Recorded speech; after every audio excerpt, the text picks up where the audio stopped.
दक्ष police news, पहिले खाकी मग बाकी. नमस्कार, आपण पाहत आहात दक्ष पोलीस न्यूज. 2 महिन्यांपासून फरार सदोष मनुष्यवधाचा प्रयत्न व विनयभंग प्रकरणातील रेकॉर्डवरील आरोपी जेरबंद. गुन्हे शाखा युनिट 2 ची कामगिरी. पोलीस आयुक्त संदीप कर्णिक, पोलीस उपायुक्त किरणकुमार चव्हाण आणि सहाय्यक पोलीस आयुक्त संदीप मिटके यांच्या मार्गदर्शनाखाली नाशिक शहरातील फरार आरोपींचा शोध घेण्यासाठी विशेष मोहीम राबविण्यात येत आहे.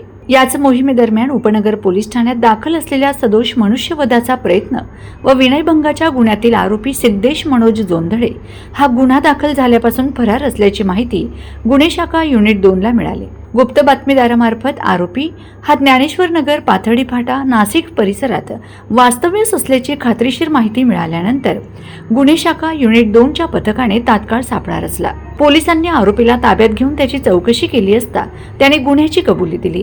त्यानंतर पुढील कायदेशीर कारवाईसाठी आरोपीला उपनगर पोलीस ठाण्याच्या ताब्यात देण्यात आले. तपासात आरोपी हा रेकॉर्डवरील गुन्हेगार असल्याचंही निष्पन्न झालं असून यापूर्वी त्याच्यावर भारतीय दंड संहितेच्या कलम 323 आणि 324 अंतर्गत गुन्हे दाखल असल्याचे समोर आले आहे. ही उल्लेखनीय कारवाई पोलीस आयुक्त संदीप कर्णिक, पोलीस उपायुक्त किरणकुमार चव्हाण, सहाय्यक पोलीस आयुक्त संदीप मिटके यांच्या मार्गदर्शनाखाली सहाय्यक पोलीस निरीक्षक हेमंत तोडकर, सहाय्यक पोलीस निरीक्षक डॉ. समाधान हिरे, श्रेणी पोलीस अंमलदार बाळू शेळके, सहाय्यक पोलीस उपनिरीक्षक शंकर काळे, पोलीस हवालदार सुनील आहेर, मनोज परदेशी, चालक पोलीस हवालदार अतुल पाटील, प्रकाश महाजन यांनी केले.